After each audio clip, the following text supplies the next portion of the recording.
The horn echoed down a wet block in Sunnyside, sharp enough to stir pigeons off the wire. Nobody came out. I sat with the meter glowing like it was mocking me, thought about calling it a night. But the air smelled of wet cardboard and radiator steam, and something in the quiet kept me. I killed the engine, stepped into the damp, and climbed up a tired set of stairs. The buzzer panel was scratched up with names half gone. I knocked. Her voice drifted through the door, small, steady.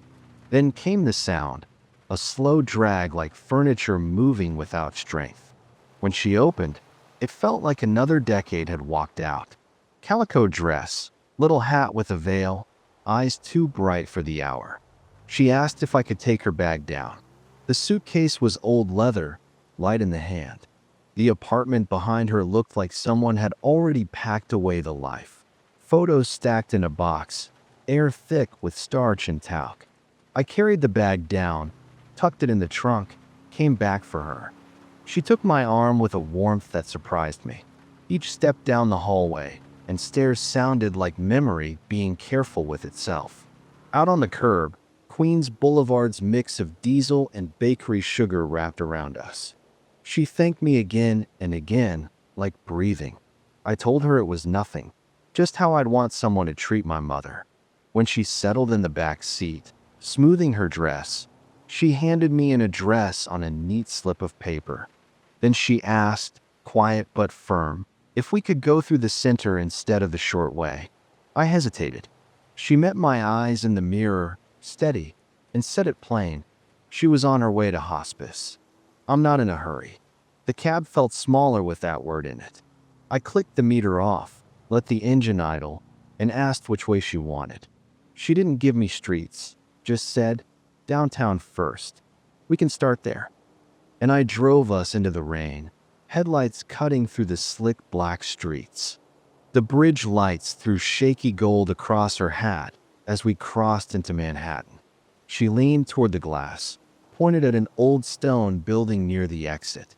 Said she'd worked its elevator when she was 17, back when people dressed up just to ride. I slowed a little so she could take it in. She watched it vanish behind us like it still carried her weight. Lexington was quiet, just sweepers and a few late trains. She spoke of a diner that had been there, where she and her husband ate pie after the movies. I didn't ask about him. Some memories walked themselves out without questions. The cab glowed with passing neon, her reflection soft in the divider. Her hands stayed folded, gloves perched like moths. For blocks she said nothing, just watched. Then, almost to herself, she murmured that carnations still smelled the same.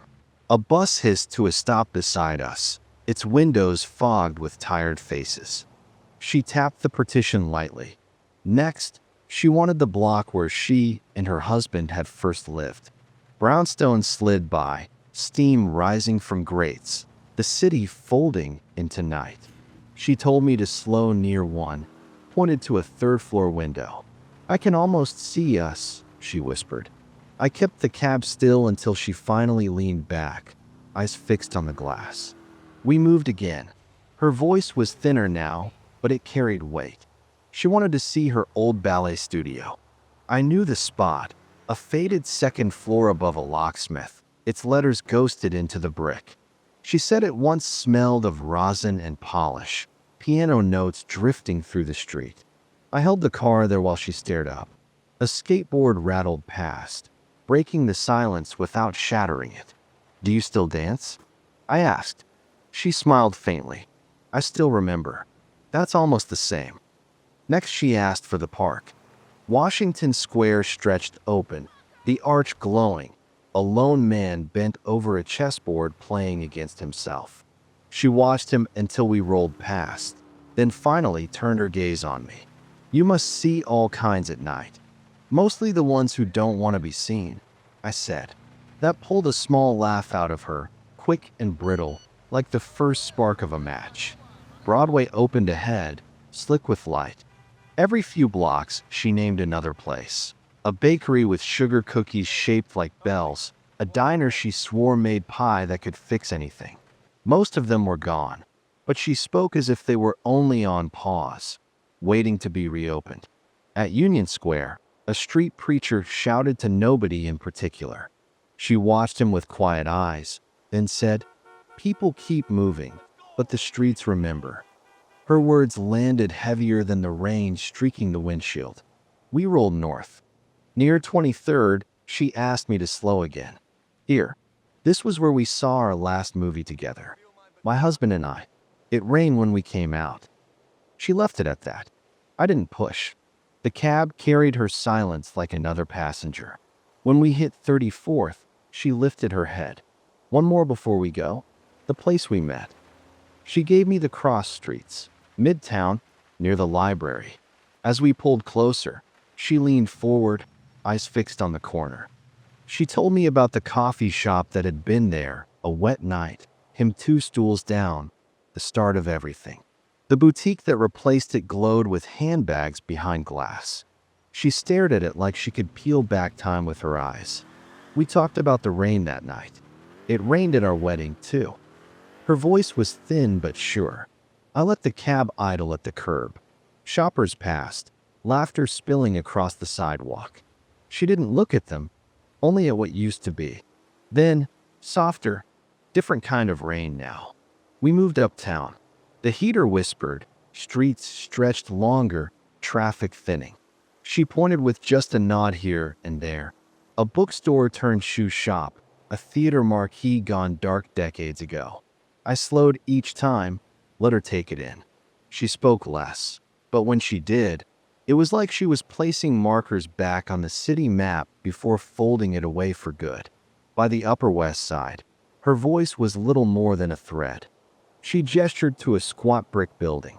First place we could afford. Shared bathroom, 3 tenants. She laughed, shaking her head. He'd bring me tea in bed, so I wouldn't see the line. The laugh faded into a sigh. The cab rolled on, carrying both of us further than the meter ever could. A fine rain started again, barely enough to blur the glass, just tapping soft on the roof. She asked me to pull by a small playground tucked behind iron bars. The swings creaked in the damp air. She pointed without raising her hand. Our daughter learned to ride her bike right there. Her eyes stayed fixed on the blacktop like the moment was still playing out. I let the cab idle longer than the street wanted. When she finally sat back, she said, "That's enough." Her voice had softened but didn't tremble. I pulled east, the rain thickening, beads running into the gutters.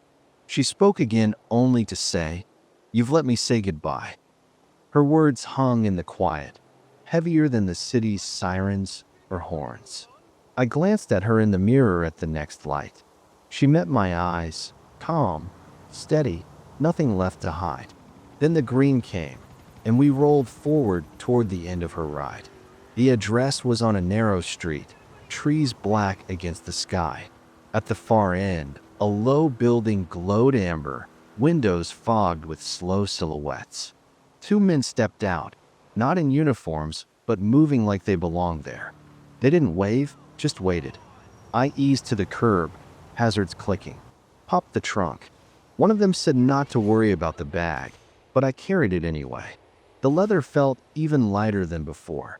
Water from the awning dripped near my shoes as I set it down. She was still in the back seat, hands folded. I opened the door, offered mine. Her grip was smaller now, but warm. The men rolled a chair closer. She eased into it, hat settling back in place. "How much do I owe you?" she asked, reaching for her purse. "Nothing," I said. "You have to make a living. There'll be other fares. This one's on me." She studied me a moment, then nodded. "You've given an old woman a great deal of joy tonight." "Thank you." They wheeled her toward the door. Halfway there, she looked back, just once. The door opened, spilling light onto wet pavement, then closed with a sound softer than rain. I stayed by the curb longer than I needed, watching the windows blur with steam from inside. When I finally slid back behind the wheel, the cab still held her perfume. Powder, faint lilac, the kind of scent that lingers longer than a name. I didn't flip the meter on. Didn't punch in for the next job. Just sat with the wipers clearing thin lines across the glass, the rain ticking steady on the roof. When I did pull away, I didn't head home. Couldn't. My apartment felt too empty for the weight of what just happened. So I let the streets take me, left, right, without plan. Queens blurred into Roosevelt, then into blocks I didn't even know well enough to name. The city was in that in-between shift, day crowd gone, real night, people not fully out. Lights changed for no one, painting the asphalt with red, green, amber.